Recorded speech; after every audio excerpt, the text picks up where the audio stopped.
मानक मंच, मेरे बुजुर्गों, साथियों, मैं शुक्रगुजार हूं सर आपका, मून साहब का, कि उन्होंने मुझे आज अपने पुरखों से, अपनी माटी से, अपनी जड़ों से मिलने का मौका दिया और ऐसी जमीन पर बुलाया। ये शेखावाटी की जमीन हमारे पुरखों के खून और पसीने से सींची हुई जमीन है और इस जमीन पर मुझे बुला करके मैं शुक्रगुजार हूं सर आपका, आपके तमाम साथियों का, कि आज हम लोग आदरणीय चौधरी चरण सिंह साहब को याद करते हुए जब हम लोग यहां पर बैठे हैं तो एक बात हमें याद रखने की जरूरत है। कुछ लोग भले उन्हें जाट नेता कहें, कोई फर्क नहीं पड़ता। कुछ लोग उन्हें कह दें कि वो तो किसानों के नेता हैं, कोई फर्क नहीं पड़ता।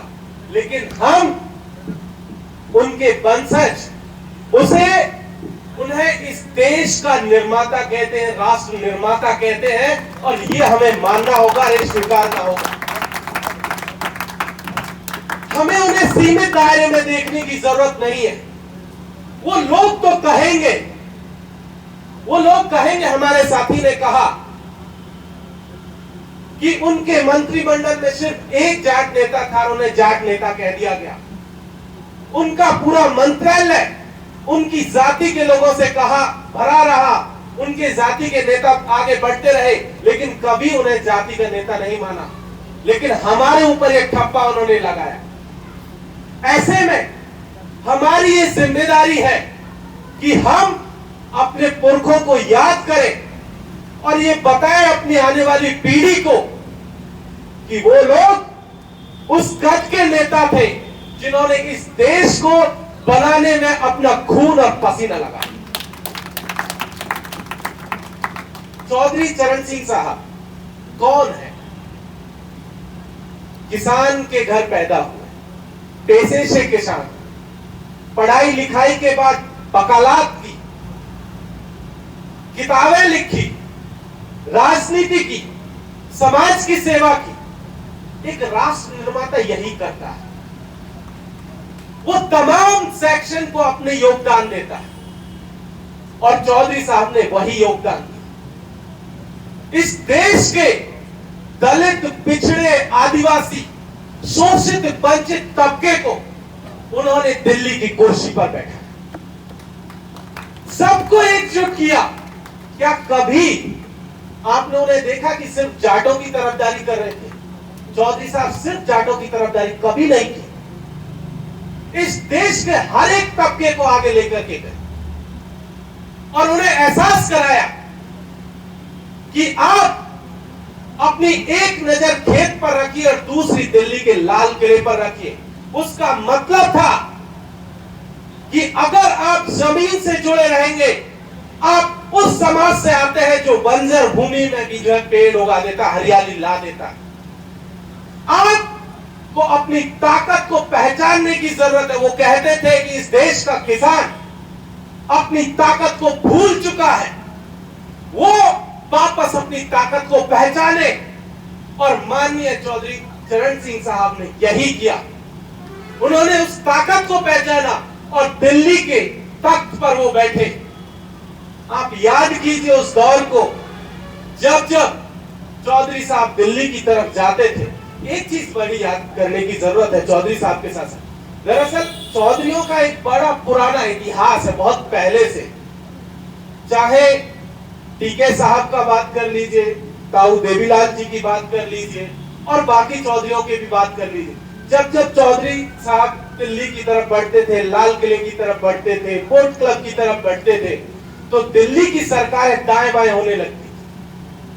उनको डर होता था कि कहीं चौधरी अपना हुक्का लेकर के कहीं रास्ते में बैठ ना जाए। अगर चौधरी हुक्का लेकर के बैठ गया तो शाम तक दिल्ली जाम हो जाए, दिल्ली में किसी को घुसने का स्पेस नहीं मिलेगा। और हमने देखा पोर्ट क्लब में जब चौधरी साहब हुक्का लेकर के बैठे थे, उसके बाद से हुआ ये कि बोट क्लब और इंडिया गेट का जो हिस्सा है, जहां पहले आंदोलन होते थे, उन चौधरी साहब के हुक्कों के चलते वो बंद कर दिया गया। कह दिया गया कि अब यहां पर कोई नहीं बैठेगा, यहां से पुलिस खड़ी रहेगी। ये चौधरियों की ताकत है। और जब हम लोग इस बात को याद कर रहे हैं तो चौधरी किसी जात की बात नहीं कर रहा था, चौधरी इस देश की 36 कौमों की बात कर रहे हैं। आप याद कीजिए, जब इस देश में इंदिरा गांधी की हुकूमत थी, संजय गांधी के नाम पर तूती बोला करती थी, लोग डरते थे, खौफ खाया करते थे। तब अमेठी में सीट खाली हुई। अमेठी में जब संजय गांधी को इंदिरा गांधी ने चुनाव के लिए उतारा, चौधरी साहब खड़े हुए, मध्य प्रदेश से एक नौजवान को लेकर के आए और उसे संजय गांधी के खिलाफ अमेठी में जो उनकी जमीन होती थी उस जमीन पर खड़ा किया और उससे कहा कि तुम सिर्फ चुनाव में खड़े रहो, घूमो, चुनाव को एंजॉय करो, चुनाव की बाकी जिम्मेदारी मेरी है, चुनाव मैं लड़ रहा हूं। और उस व्यक्ति का नाम था शरद यादव। क्या वो जाट था? नहीं था, एमपी का यादव था, जिसे यूपी की जमीन पर जाकर के लड़ाया गया। और वो शरद यादव आज भी जब उनके चैम्बर में आप जाएंगे तो आप चौधरी चरण सिंह साहब की तस्वीर उस चैम्बर में पाएंगे। और वो हमेशा एक बात कहते हैं कि मैं आज जो कुछ हूं चौधरी साहब की बदौलत। इस बात को याद करने की हमें जरूरत है। आप याद कीजिए, एक दफा एक किस्सा हुआ, 1977 का चुनाव था। किस्सा ये हुआ कि एक फैजाबाद में चौधरी साहब बैठे हुए थे, सभा चल रही थी, सभा के बाद मीटिंग ऐसे हो रही थी, लोग बातचीत कर रहे थे, हुक्का चल रहा था। एक वर्मा जी आए और उन्होंने कहा, वर्मा साहब ने कहा कि चौधरी साहब मैं चुनाव लड़ना चाहता हूं।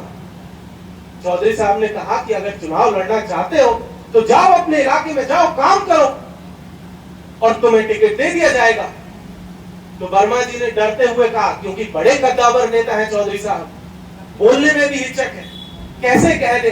उन्होंने डरते हुए कहा कि चौधरी साहब मैं चुनाव में था, क्षेत्र में था, काम कर रहा था, लेकिन वहां तो पार्टी ने किसी शराब के व्यवसायी को जो है टिकट दे दिया, टिकट दे दिया गया है।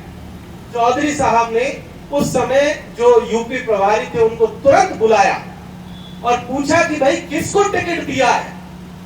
उन्होंने कहा कि साहब फंड की जरूरत थी, वो शराब व्यवसायी आया, 9 लाख का फंड दिया तो हमने उनको टिकट दे दिया। चौधरी साहब ने एक बात कही, बहुत मार्के की बात है, सिद्धांत की बात थी। बोले कि फंड के बिना अगर हमारी पार्टी खत्म होती है तो हो जाए, लेकिन हम ऐसे चरित्रहीन व्यक्तियों को टिकट नहीं देंगे। और उसी दिन वर्मा जी को उन्होंने टिकट दिया। आज क्या हालत है इस देश में, इस प्रदेश में किस व्यक्ति को टिकट दिया जा रहा है? जो दंगाई हो, जो बलवाई हो, जो शराब के ठेके चलाता हो, जो बड़े बड़े जो है लोगों की जमीन हड़प रहा हो, कोई मोटा पैसे वाला हो, उसको टिकट दिया जाता है। और वही लोग जाकर के आगे बढ़ रहे हैं। सिद्धांत की राजनीति जिसकी शुरुआत बड़े लंबे समय पहले हुई, उसको चौधरी साहब ने आगे बढ़ाया, वो सिद्धांत भूला दिया गया। इसी बात को याद में रखते हुए अदन गौंडी साहब की कविता की छोटे सा हिस्सा है। वो आज के विधायकों पर तंज कसते हुए कहते हैं कि काजू भुने प्लेट में, बिस्की ग्लास में, काजू भुने प्लेट में और बिस्की ग्लास में राम राज उतरा है आज विधायक निवास। ये आज के विधायकों की हकीकत है, ये वो चारित्रिक पतन है। और इसी चारित्रिक जो पतन हो रहा था उसके खिलाफ चौधरी साहब खड़े हुए थे। चौधरी साहब को याद जब हम लोग कर रहे हैं, आजादी से, हुकूमत से पहले, आज हम लोग देख रहे हैं, कल एक जयंती थी, लोग कह रहे थे कि बड़े बहादुर थे, वीर थे, सावरकर नाम था, उन्होंने बड़ा वीरता का प्रदर्शन किया। लेकिन वो इस बात को भूल जाते हैं कि ये वीर सिर्फ इस बात के लिए थे कि उन्होंने जब सजा हो गई तो 9 दफा माफिया मांगी थी, 9 बार माफी मांगी। हमारे पुरखे चौधरी साहब उसी आजादी की लड़ाई में 2 साल तक जेल में रहे थे, एक दफा भी माफी नहीं मांगी। जेल जाना मंजूर किया, वो लोग माफी मांग करके वीर हो गए और हमारे नेता जाट नेता रह गए। वो माफी मांग करके वीर हो गए, अंग्रेजों से वजीफा लिया, उनकी फेलोशिप पर जिंदा रहे, पैसों पर जिंदा रहे, और हमारे नेताओं को कहा जाता है कि तुम सिर्फ जाट नेता। आज जाकर के देखिए, उनका जब जन्म दिवस आता है 23 दिसंबर, उसे किसान दिवस के रूप में मनाया जाता है। क्यों मनाया जाता है? 1938 में जब वो पहली दफा जो यूनाइटेड प्रोविंस असेंबली उस दौर में थी, संयुक्त प्रांत की असेंबली थी, विधायिका जब थी, उसमें चुन करके जब गए, सबसे पहली बात उन्होंने किसानों के हित में करना शुरू किया। उन्हें पता था कि इस देश की बुनियाद इस देश के गांव और किसानों से है। ये देश अगर आगे बढ़ेगा तो वो किसानों के रास्ते आगे बढ़ेगा। ये देश अगर आधुनिक बनेगा तो वो जो है इस देश के गांव के जरिए आगे बढ़ेगा। और इसीलिए उन्होंने किसानों के हक और हुकूक की बात की। 1952 का दौर याद कीजिए, जब इस देश में बड़े बड़े राजा महाराजा थे, वो लोग अपनी जमीनें नहीं छोड़ रहे थे।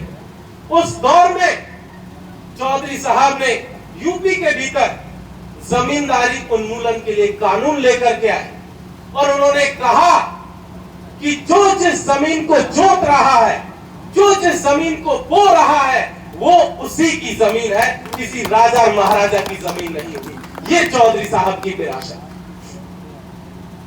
हमें याद करने की जरूरत है कि लगातार जब इस देश में एक तरफ नेहरू जी के साथ उनका थोड़ा सा टकराव भी है और इन्हीं बातों को लेकर के टकराव है। नेहरू जी लगातार कह रहे थे कि अगर ये देश प्रगति करेगा तो शहरों से प्रगति करेगा, बड़े बड़े कारखानों से प्रगति करेगा, बड़े बड़े बांधों से प्रगति करेगा। लेकिन चौधरी साहब वो कहते हैं कि नहीं, कि ये देश अगर प्रगति करेगा तो किसानों से करेगा, गांवों से करेगा। किसानों की हालत अगर सुधरेगी तो ये देश भी सुधरेगा, ये देश भी आगे बढ़ेगा। और ये आज हम देख रहे हैं, हमने देखा कि इस देश की राजनीति में चौधरी साहब के जाने के बाद किसानों का नुमाइंदा नहीं बचा। किसानों को आगे ले जाने की बात करने वाला बहुत कम लोग रह गए थे। और अभी हकीकत ये हुआ कि कोरोना का दौर चला, जो हमारे निजाम दिल्ली में बैठे हुए हैं, जो बड़ी लंबी लंबी दाढ़ी रखते हैं, माथा जिनका बहुत तेज से चमकता है, लोग कहते हैं कि वो प्रचंड बहुमत से आए, उनको कोई झुका नहीं सकता है। लेकिन हमने देखा इस देश के किसानों ने उन्हें घुटनों के बल चलने पर मजबूर कर दिया। ये इस देश के किसानों की ताकत थी जिसे चौधरी साहब ने 70 साल पहले पहचान लिया। इस देश को वापस उस ताकत को पहचानने की जरूरत है, वापस चौधरी साहब की विरासत को याद करने की जरूरत है। और जब हम लोग चौधरी साहब को याद करेंगे तब जाकर के हमें पता चलेगा कि हमारे पुरखों की जड़ें कितनी नीचे तक है, हमारे पुरखों की जड़ें कितनी मजबूत है, हमारे पुरखों की जड़ें पूरे देश को जोड़ने वाली जड़ें हैं।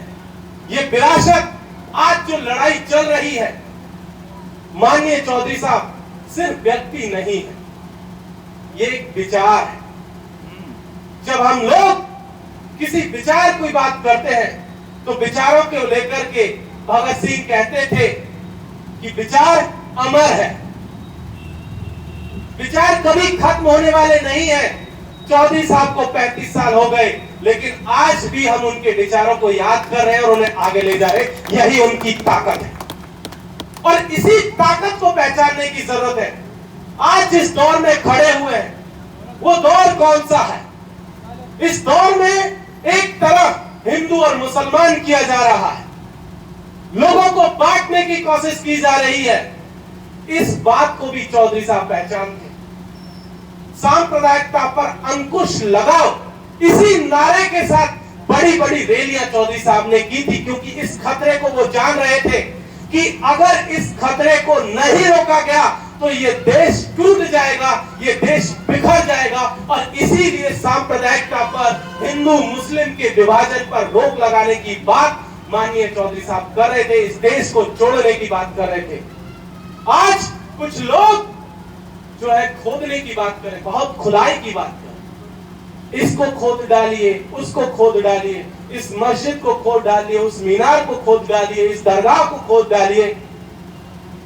वो लोग अगर खोदना चाहते हैं तो हम सीकर की इस जमीन से कहते हैं कि ठीक है, खोदिए, खुदाई थोड़ी गहरी करिएगा, पता चलेगा कि दिल्ली जो है जाटों की थी, दे दीजिएगा। ये शेखावाटी की जमीन इस देश के जो है सबसे कमेरे कौम की थी, जाटों की जमीन थी, दे दीजिए जाटों को।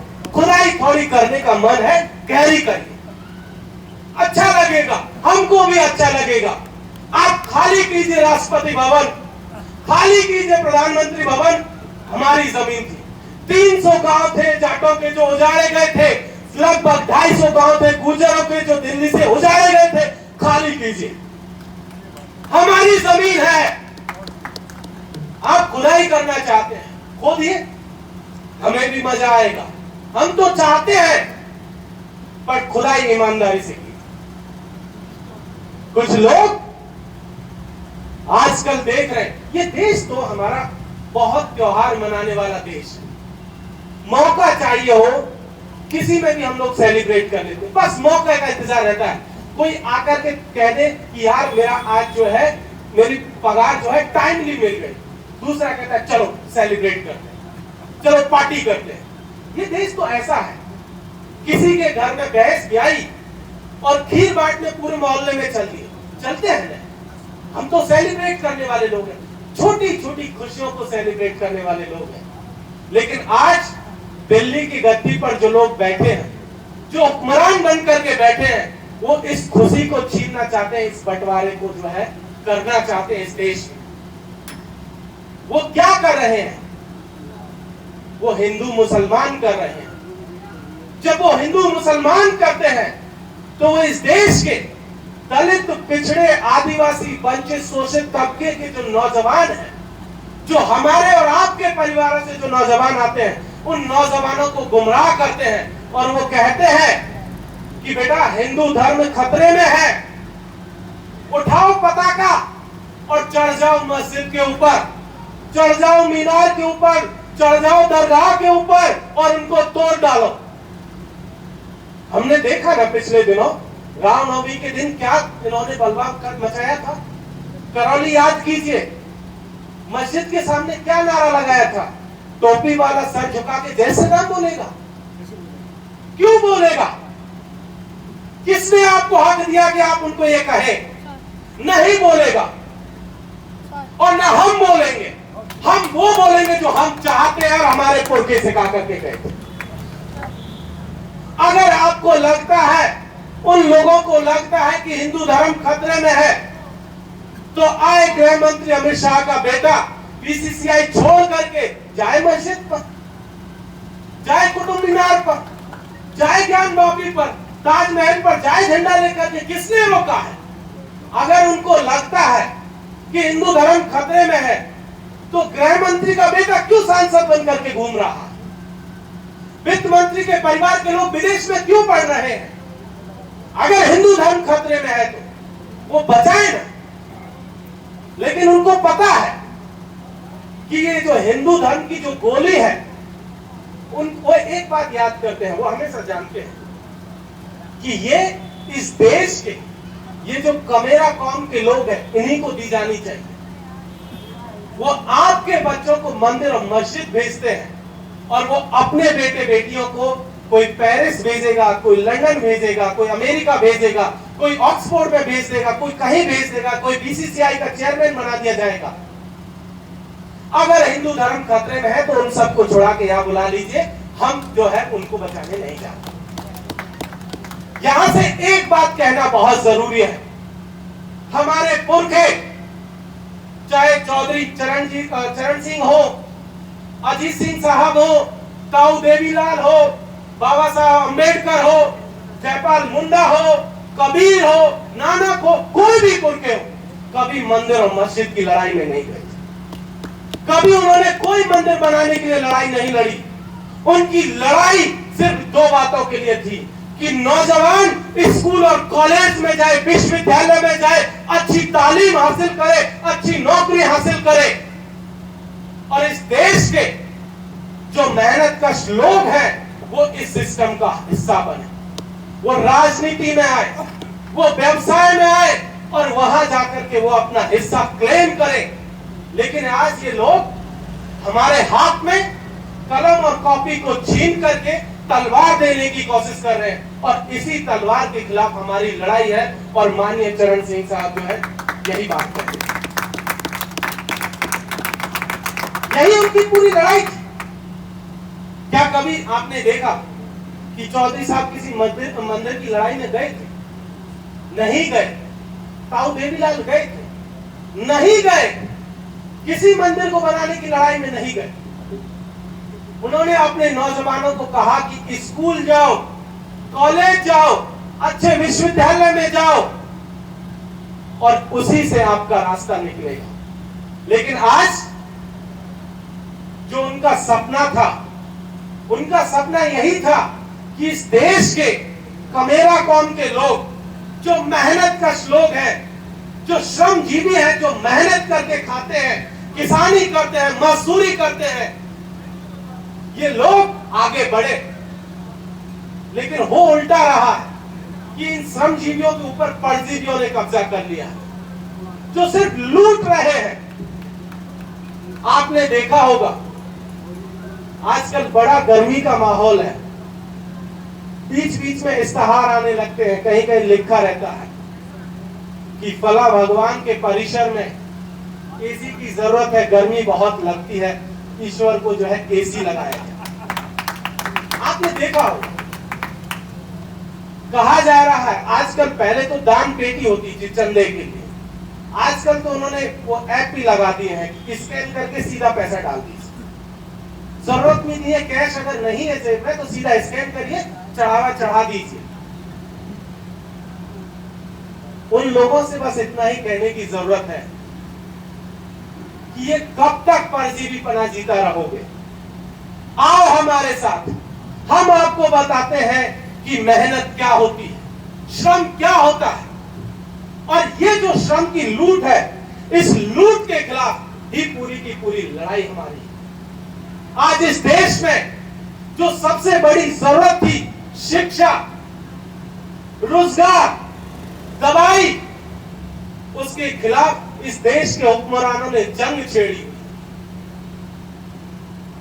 हम लोग अपने बच्चों को पढ़ाने के लिए अपनी पूरी पूंजी लगा देते हैं। मैं जिस परिवार से आता हूं, मेरे पिताजी ऊंट गाड़ी चलाते थे, उन्होंने अपनी जमीन गिरवी रख दी क्योंकि हम पढ़ सके। उन्होंने गिरवी रख करके पढ़ाया क्योंकि वो जानते थे कि इस पढ़ाई की कीमत क्या है।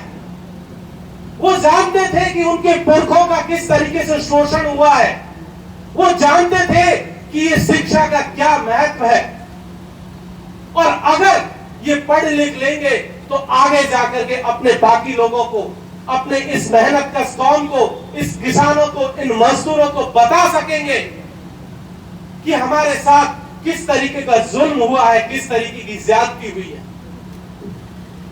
और इसीलिए माननीय चौधरी साहब को याद करने की जरूरत है। आज इस देश में शिक्षा को लगातार बेच दिया गया। आपको याद होगा 2 साल कोरोना को हो गए, प्रधानमंत्री जी ने कहा कि ये आपदा का समय है, इसे अवसर में बदलना चाहिए। आप सोचिए, आपदा को अवसर में कौन लोग बदलते हैं? आपदा कभी अवसर का समय नहीं होता, याद रखिएगा।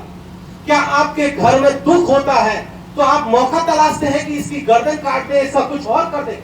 आप मौका तलाशते हैं? नहीं तलाशते। आप दुख के समय में उसके साथ जाकर के खड़े होते हैं, उसका दुख साझा करते हैं और आगे बढ़ने की कोशिश करते हैं, उस व्यक्ति को, उस परिवार को, समाज को आगे ले जाने का काम करते हैं कि ये दुख की घड़ी है, चलिए हम सब मिल करके इस दुख में जो है आपके साथ में है और इस दुख से आगे निकलने की कोशिश करते हैं। लेकिन उन्होंने इसे अवसर में बदला और अवसर में बदल करके क्या किया? 3 कृषि कानून वो लोग करके आए। क्या एक कृषि कानून को लाने का वक्त था? क्या कोरोना के दौर में जब हर एक परिवार के लोग हॉस्पिटलों के चक्कर लगा रहे थे, दवाइयों के लिए इधर से उधर भटक रहे थे, कोई ऑक्सीजन सिलेंडर के लिए सीकर से जयपुर जा रहा है, जयपुर से अलवर पहुंच गया और उसको सिलेंडर नहीं मिला, क्या ये वो समय था जब किसान बिल लाते? ये वो समय बिल्कुल भी नहीं था। लेकिन यही किया गया, वो किसान बिल लेकर के आए और क्या किया? उन बिलों के जरिए आपकी जो मेहनत थी उसको कानूनी रूप से लूटने की प्रक्रिया उन्होंने शुरू कर दी। उन्होंने सोच लिया कि कोरोना का दौर है, किसान घर में बैठा हुआ है, हम ये ले आते हैं और जो जितना मुनाफा अडानी को देना है दे देंगे और कोई कुछ नहीं कहेगा। लेकिन वो गलत साबित हुए। इस देश के किसान ने उसको बताया कि अगर तुम कोरोना की आड़ में भी अगर बिल लेकर के आओगे तब भी हम लड़ेंगे, और किसानों ने 700 से ज्यादा शहादत दी और इस कृषि कानून को वापस करा। इस देश के हुक्मरान को, जिसे कहा जाता है कि वो झुकता नहीं था, वो संसद में आकर के कहते हैं कि मैं देश में कृषि कानून वापस ले रहा हूं, और जब वो लाते हैं तभी यही बात कहते हैं। साहब, हम जानते हैं जब आप इस बिल को लेकर के आए थे तब भी अडानी के हित में थे, और जब इसको वापस ले रहे हो तब भी अडानी के हित में हो। आज जाकर के देख लीजिए आपकी कृषि मंडियों का हाल क्या है। कितनी फसलों पे एमएसपी है? पूरे देश में 23 फसलों पे एमएसपी है, सब पे नहीं है। पूरी मंडियों पर कब्जा जो है अडानी का हो चुका है।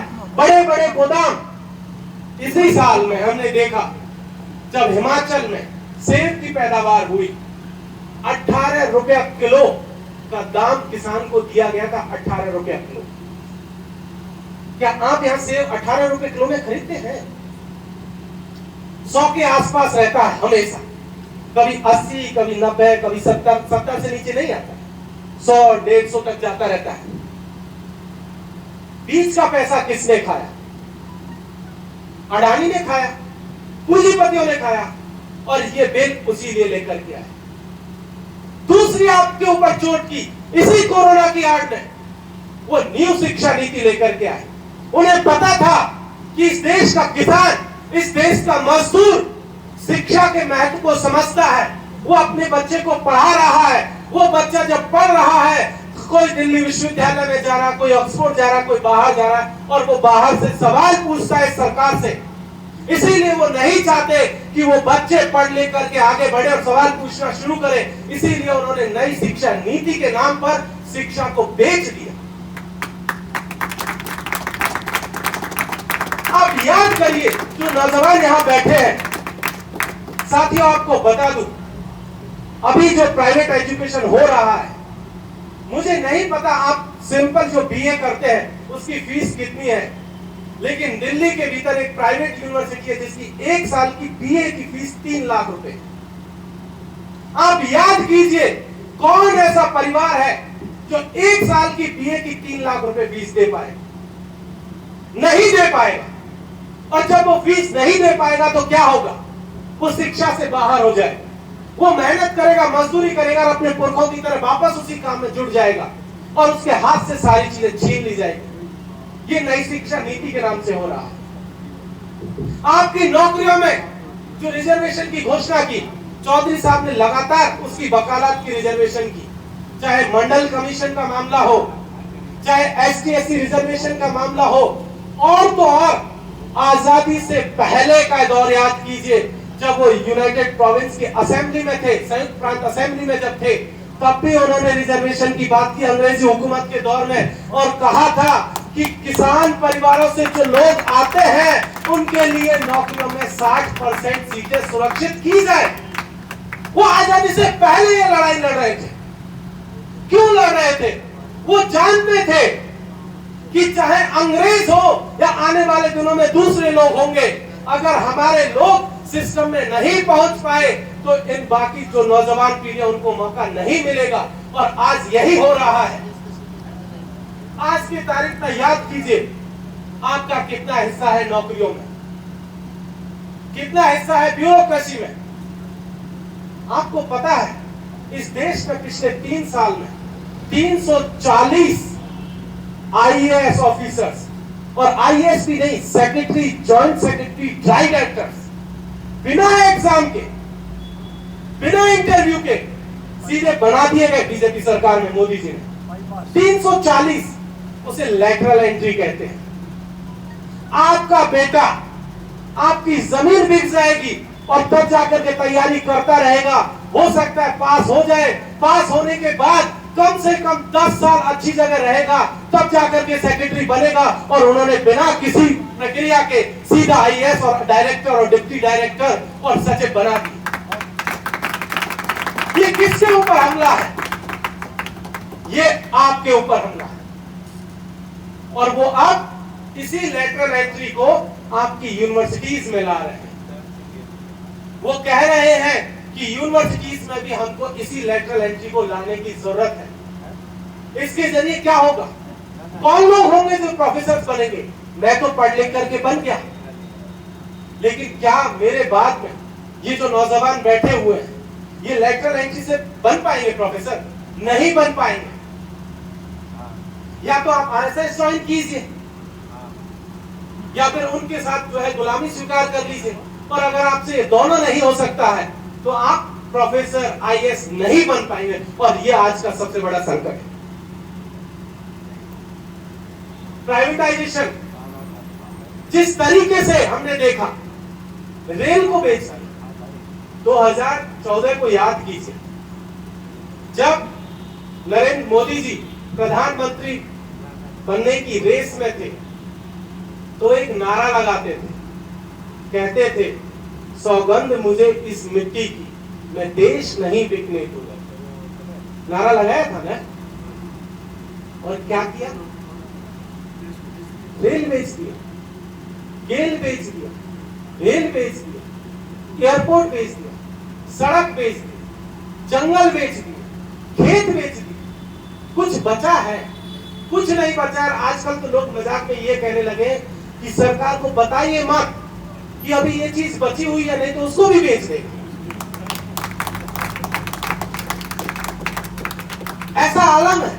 लोग डरते हैं इस चीज को बताने से कि भाई मत बताइए, रहने दीजिए, पड़ी रहने दीजिए, नहीं तो ये भी बिक जाएगा। आपने देखा होगा आने वाले दिनों में 2 बैंक भी बिकने वाले हैं। अब हमारी रात की हैसियत तो है नहीं बैंक खरीदने की। बैंक खरीदेगा कौन? अडानी अंबानी खरीदेगा।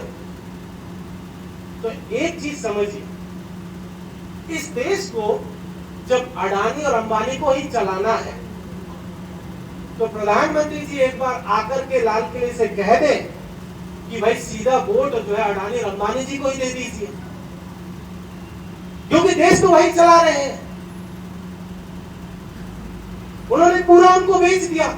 आज का एग्रीमेंट है, आज की तारीख का, जब हम लोग यहाँ 29 मई को बैठे हुए हैं, राजस्थान सरकार ने एक कॉन्ट्रैक्ट साइन किया है कि हमें कोयला मंगवाना है। राजस्थान में तो कांग्रेस की सरकार है ना। कोयला मंगवाना है। कोयला इंडोनेशिया से आएगा, दूसरे देश से आएगा। तो साहब लाएगा कौन? लाएगा कौन? तो कहा जी सबसे काबिल एक ही आदमी इस देश में है फिलहाल, अडानी।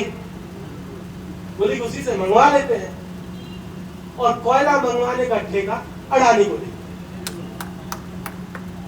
ये हमारी सरकार की हकीकत है, इस राज्य की सरकार की हकीकत।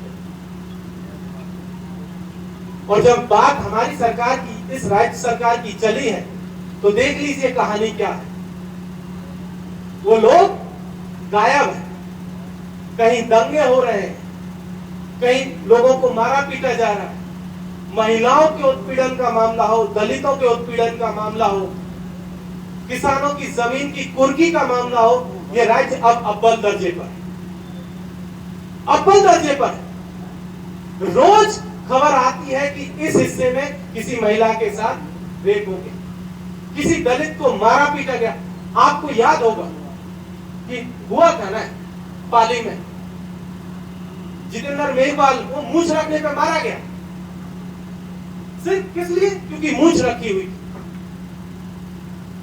अब मूंछ रखने पे मारा जा रहा है। अगर कोई महिला राह चलते हुए अपने घर जा रही है तो उसको ही जो है उठा लेकर ले जा रहे लोग, उसकी हत्या कर दे रहे, जला दे रहे हैं। हमारे हिस्से में जलाया गया जो है दौसा में।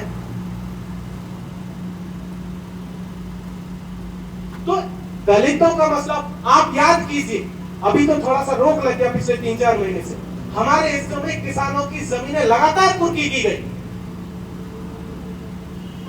जबकि जब चुनाव थे विधानसभा के तो कांग्रेस अध्यक्ष आए थे राहुल गांधी जी, उन्होंने कहा था कि 10 दिनों में कर्जा माफ कर दिया जाएगा। आप यहाँ इतने लोग बैठे हैं, आप में से कितने लोगों का कर्जा माफ हुआ? जरा बता दीजिए हाथ उठा करके। किसी का हुआ? तो खेल रही है, दोनों चंगू मंगू है, दोनों एक ही थाली के चट्टे बट्टे। एक की दिक्कत यह है कि ये पीछे से मारता है, दूसरा सामने से मारता, बस इतना ही अंतर है दोनों में, और कोई अंतर नहीं। ऐसे दौर में जब हम लोग यहाँ पर बैठे हैं तो इस चीज को बहुत जोर शोर से याद करने की जरूरत है, अन्यथा होगा ये कि आने वाले दिनों में बहुत दिक्कत हो जाएगी। आज जब हम लोग ये सब देख रहे हैं तो ये याद रखें कि जिस विरासत को बचाने की लड़ाई हमारे सामने है वो बहुत बड़ी विरासत है, और अगर ये विरासत नहीं बची तो एक बात याद रखिए, जब किसी पेड़ की जड़ों में मट्ठा डाल दिया जाता है ना, छाछ या कुछ चीजें डाल दी जाती है तो पेड़ सूख जाता है। आपको याद करने की जरूरत है कि हमारे जो पुरखे हैं, जो हमारे नायक हैं, उनकी जड़ों में वो लोग जो सरकार चला रहे हैं वो वही मट्ठा डालने की कोशिश कर रहे हैं, और हमें अपने पुरखों को बचाने की जरूरत है, उस विरासत को आगे बढ़ाने की जरूरत है, और तभी जाकर के सही मायने में हम जो है चौधरी चरण सिंह साहब को जो है याद कर सकते हैं, और यही उनको सच्ची श्रद्धांजलि होगी। उनकी विरासत को आगे ले जाने के लिए सबसे बेहतरीन मौका होगा कि हम उनकी जो उनके आइडियाज हैं, जो उनके विचार थे, इस देश को बनाने में जो उनका योगदान था, उनका जो खून और पसीना जो इसमें लगा है, उस विरासत को, उस पसीने की मेहनत की जो उसकी कमाई है, उस कमाई को बचा करके रखें, और तभी जाकर के हम इस देश को, इस समाज को आगे लेकर के जाएंगे। आप सब लोगों ने मौका दिया, सुना, इसके लिए बहुत बहुत शुक्रिया। इंकलाब जिंदाबाद, जय भीम, जोहार, जय किसान, जय जय।